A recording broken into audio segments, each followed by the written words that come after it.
Ko e hea ngā taonga nunui o te ao kia koe. Tēnei a tauranga Aotearoa te whiti nei i tāna rama ki runga i te oranga o te tangata i Aotearoa.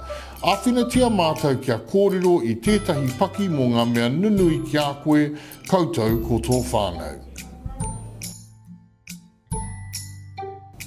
Kei te titiro mātou ki tua o te ohanga, kia uru ko te toiora me te whanaketanga mauroa i roto i ngā whakataunga take, kia pai ai te noho hauora o ngā whakatupuranga o ngā tāngata o Aotearoa i Nāianei, o muri atu anō hoki i tōna tai ao hauora me ona hāpori hihiko.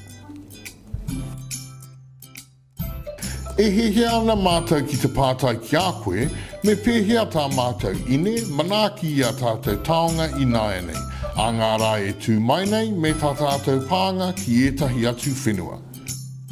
He aha te mea nui o te ao ki a koe, he aha te ora ki a koe, hei tangata no Aotearoa. Mā ngā tūtohu, ka whakawhanaketia nei e Indicators Aotearoa New Zealand e aro tūruki te pai o a tātou mahi a taiao, mahi a pāpori a ohanga anō hoki. Hei tautoko e nei whakaritenga i etahi kōkiri whakawhiti tarikāwanatanga maha, e kōkiri hoki ngā whakatau ka pāki ngā tangata katoa o Aotearoa.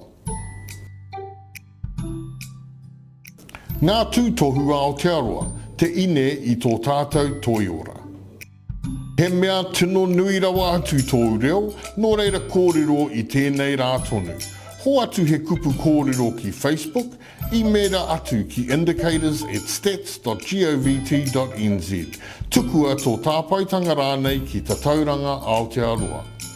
Hei kimi I etahi atu kōrero mo Indicators Aotearoa New Zealand, peka atu ki www.stats.govt.nz.